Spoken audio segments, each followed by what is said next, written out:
Hello and welcome to this edition of World at War. I'm your host, Mohammed Saleh. The Holy Lands of Israel and Palestine are on the boil again.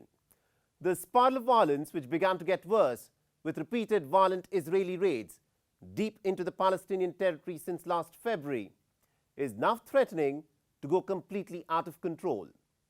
In the last 48 to 72 hours, a Palestinian gunman has shot dead 7 people near a synagogue in occupied Jerusalem.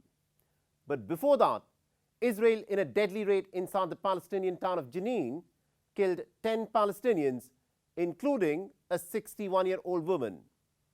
Hamas has fired 2 crude rockets into southern Israel, for which Israel responded by carrying out airstrikes with the use of its drones. But what is driving this cycle of violence, and why are things likely to get worse in the coming days? Our next report gets you the details. At the heart of the Israeli-Palestine conflict is the holy city of Jerusalem. And each incident of violence here evokes a yet more gruesome response. On the 27th of January, a 21-year-old Palestinian gunman got out of a car in front of a synagogue in occupied East Jerusalem and opened fire. 7 people were killed and 3 others were wounded. The Israeli Prime Minister Benjamin Netanyahu, who is presently heading a far-right-wing government, has vowed a decisive response. I just had a situation assessment with all the security authorities. We decided on some immediate actions. Tomorrow, after the Shabbat ends, I will gather the cabinet to continue discussions around our response. I want to stress that we need to act decisively and calmly. I urge people not to take the law into their own hands. For this purpose, we have the army, police and security forces, and they will act and continue to act according to the cabinet's instructions. Thank you. The gun attack at the synagogue happened in the aftermath of Israeli airstrikes deep inside Palestinian territories. This footage put out by the Israeli military shows some big explosions, in which, according to Tel Aviv, Israeli warplanes struck an underground Hamas facility in which rockets were being manufactured. Israel claims no one was injured in these airstrikes. But this was preceded by rockets that were fired by Hamas into Israel over the city of Ashkelon, which were intercepted by the Israeli Iron Dome. Hamas claims it fired its crude rockets into Israel to avenge the deadly raids that Israel carried out in the Palestinian town of Jenin, in which 10 Palestinians were killed. These videos of the Israeli forces carrying out door-to-door raids will give you a glimpse of what is unfolding in the Holy Lands. Every incident in the Holy Lands has a backstory, and every act of violence is answered with yet more violence between Israel and Palestine. But amidst these heightened tensions, instead of talks and negotiations to calm things down, what is being witnessed is yet more provocation. The controversial Israeli Interior Minister Itamar Ben-Gvir had recently ordered that all Palestinian flags should be taken down. According to him, displaying the Palestinian flag meant an identification with terrorism. Ben-Gvir's visit to the Al-Aqsa Mosque compound has inflamed passions. Jordan, which is the custodian of the Al-Aqsa Mosque, has threatened that it is ready for conflict if the status of Al-Aqsa, the third holiest site in Islam, is changed. The Al-Aqsa compound, which the Jews refer to as the Temple Mount, is the holiest site in the whole of Judaism. But shared heritage has meant more conflict in the Holy Lands. And the recent killings indicate that Israel and Palestine are on the cusp of another major conflict.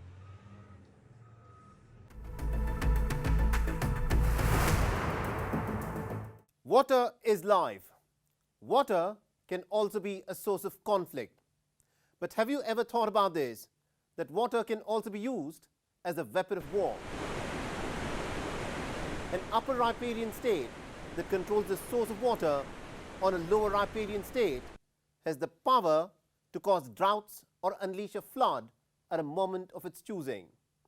This week, satellite images of China constructing a new dam on a tributary of River Ganga have emerged. Construction has been underway since early 2021, close to the tri-junction between India, Nepal and Tibet. These satellite photographs will give you a glimpse of the construction activity that China is carrying on the northern side of the Mabja-Zangbo River, where it is building a reservoir and also an embankment-type dam. Reports in the Chinese media have indicated that this specific dam that is under construction will have the capacity to generate 3 times as much hydropower as central China's Three Gorges Dam, which presently has the highest hydropower generation capacity in the world. As of 2019, China is the world's biggest producer of hydroelectricity. It produces more hydropower than the United States, Brazil and Canada combined. It is one thing to build dams to generate power, but to build dams to trouble the lower riparian states, as has become more and more evident in recent years, is something else altogether. In the aftermath of the 73-day-long Doklam standoff in 2017, China stopped sharing hydrological data with India, citing that its hydrological gathering sites had been washed away due to floods. Tibet is known as the water tower of Asia.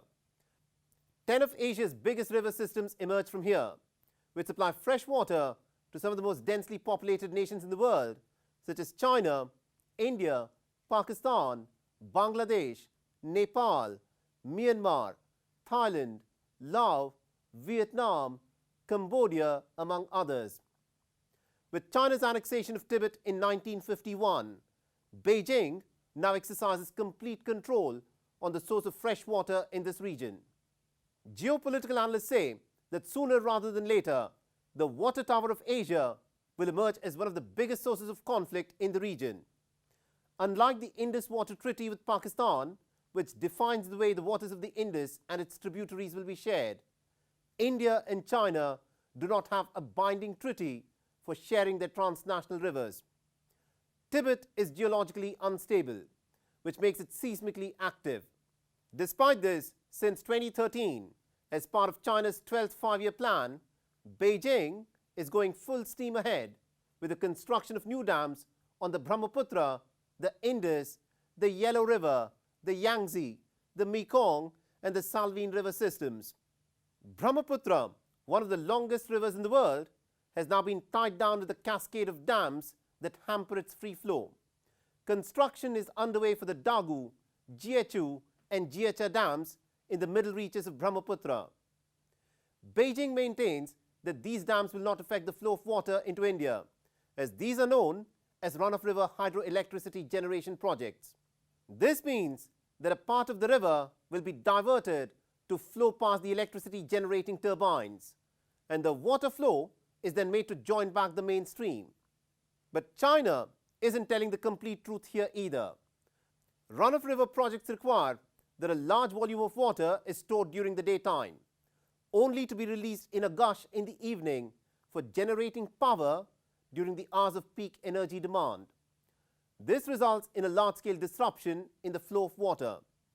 Large dams also increase the possibility of earthquakes, especially in seismically sensitive areas like the Himalayas. China is helping Pakistan to build the Daimar Bhasha Dam in Pakistan-occupied Kashmir. What China is looking to achieve is hydro hegemony in South Asia. If China is not willing to behave transparently and equitably in sharing transnational water resources, and if it resorts to causing droughts or floods, then what options does India have? Firstly, India can invoke the rights of a lower riparian state that have been clearly defined in Part 2 of Article 5 of the United Nations Convention, which states in no uncertain terms that the first right over the waters of a river is that of the people who live in its basin.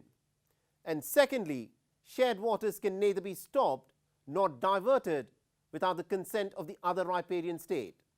For the moment, China has not fallen foul of these conventions, but it is building the capacity to cause droughts and floods in India, and causing a drought or a flood in which thousands may die would be tantamount to a declaration of war.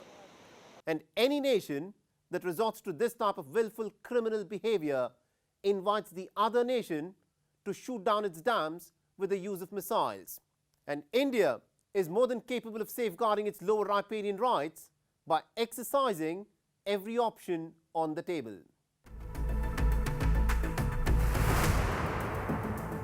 Germany is Europe's largest economy. It is also one of the most stable countries in the world. But this week, the German police has slapped charges of high treason against 5 members of a neo-Nazi group called the Reichsburger movement or the crackpot movement, who had been arrested in April last year. These 5 individuals were reportedly plotting to spark a civil war to restore the German Empire as it existed before the First World War. But how exactly were they planning to do this? And how much of a threat do these neo-Nazi groups pose to the German state? Our next report gets you the details. This is an image that the German people are not going to forget anytime soon. 75-year-old retired teacher Elisabeth R., nicknamed the Terror Granny by the German media, got off a police helicopter and was escorted away to the federal court. She is said to be the mastermind of a terror cell which had 4 other members.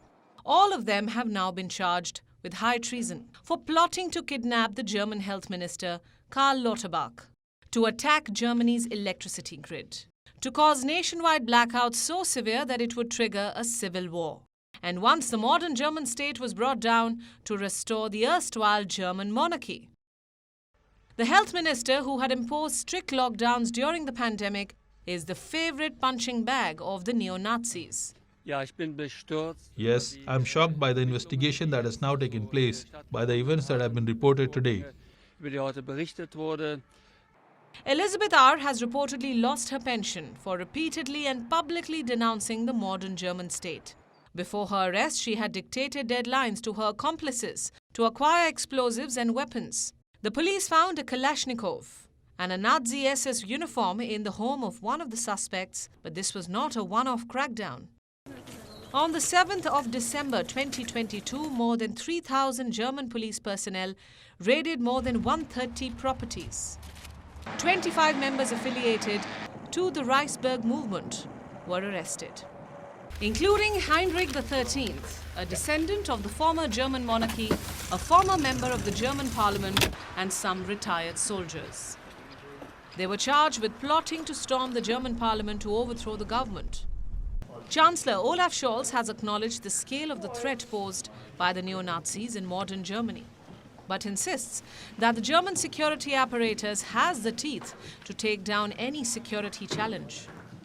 To have among the accused a former AfD member of the German Bundestag is of course a very remarkable and very awful turn of events. That said, the most important consequence is that everyone knows what we have: a state that is able to resist, a democracy that is able to resist, which can thwart such violations of the law and such planning with its security authorities, and can reject it with all its might.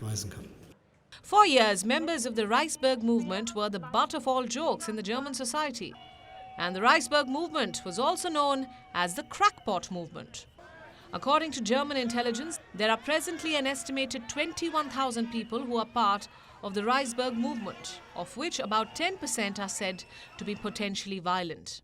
Members of the Reichsburg movement print their own currency, issue their own driver's licenses, reject paying taxes to the German government, and are often devoted to the cause of resurrecting the erstwhile German monarchy. And to achieve these objectives, the Reichsburgers are prepared to use violence and military means.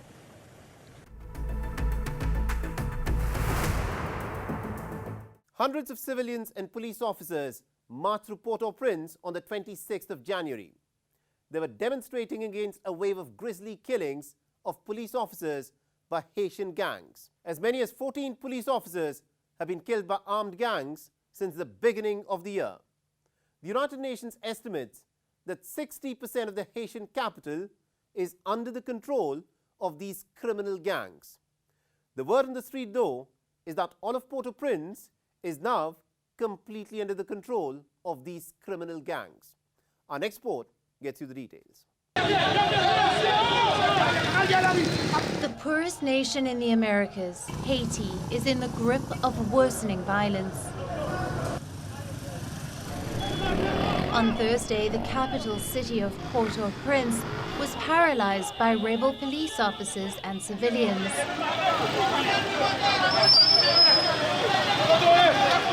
Streets were blocked with barricades and burning tires.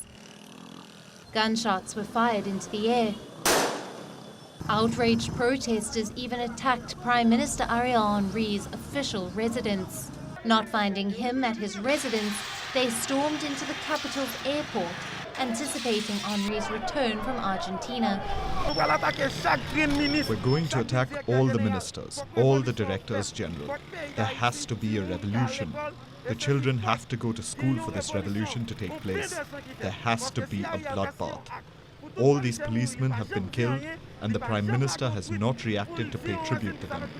We are on the streets to ask for justice for our brothers killed by bandits.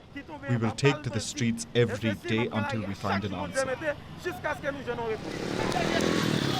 The protest is in response to the killing of 6 police officers just a day earlier by gangs who attacked the police headquarters in Liancourt, a town in the north of Haiti.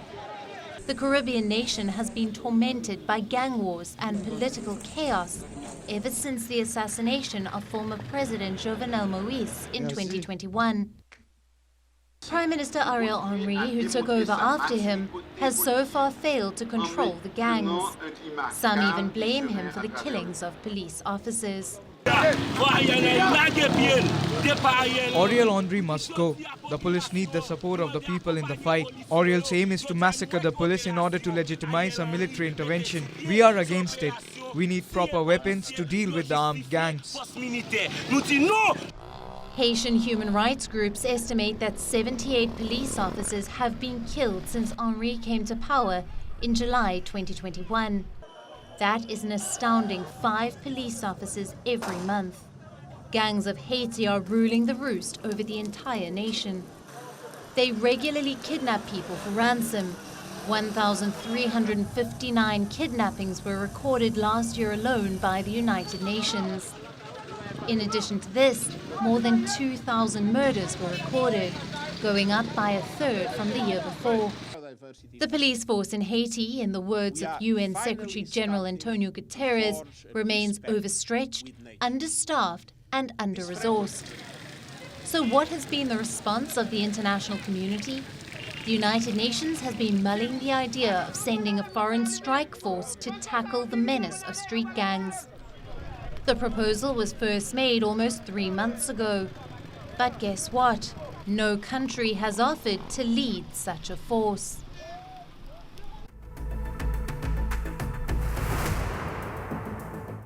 On the 23rd of January, 2 Al-Shabab militants were killed in US airstrikes in Somalia.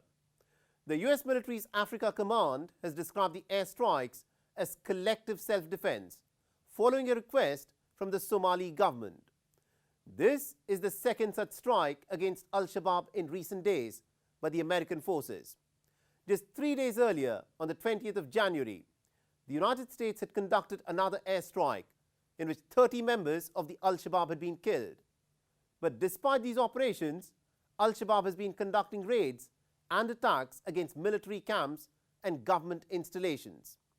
Just this last Sunday, at least about 6 civilians were killed by Al-Shabab in an attack in central Mogadishu. Why is it that Somalia has not been able to crush the menace of Al-Shabab? The Al-Shabab militants first set off a huge blast and then stormed the mayor's office in central Mogadishu on the 22nd of January. The mayor's office in a heavily guarded area of Mogadishu, barely a mile away from the presidential office. In the ensuing gunfight between militants and security guards, at least 6 civilians were killed. By the end of the nearly 4-hour siege, all 6 attackers were dead. 5 assailants, whose dead bodies you have now seen, and one blew himself up at the gate. There were 6 attackers, and all were killed by the security forces. On the other side, the civilian death toll is 6. There are no more other casualties. This attack is yet another demonstration by Al-Shabab of its ability to strike at civilian and military targets at will. The armed militant group has waged a bloody insurgency against the Somali government since 2006. President Hassan Sheikh Mahmoud has declared a total war against the militant group since August last year. Consequently, the Somali army and the local clan militia have mounted a major offensive, reclaiming swathes of territory in central Somalia.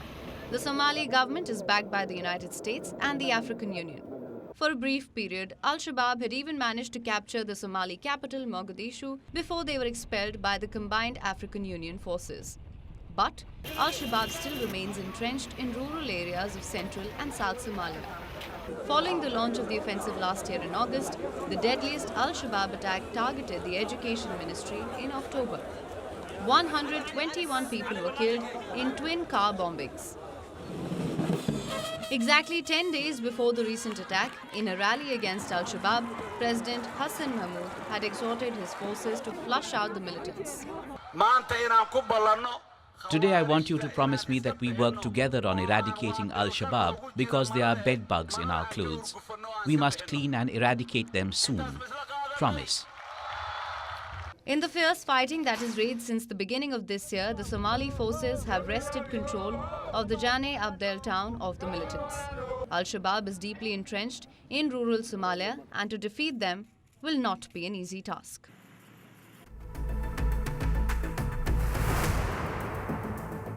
Thanks for watching World at War. And if you want to reach out to me with any comments, feedback or suggestions, you can do so by tweeting to me on the Twitter handle that you see on your screens. I'm your host Mohammed Saleh, and I'll see you again next week.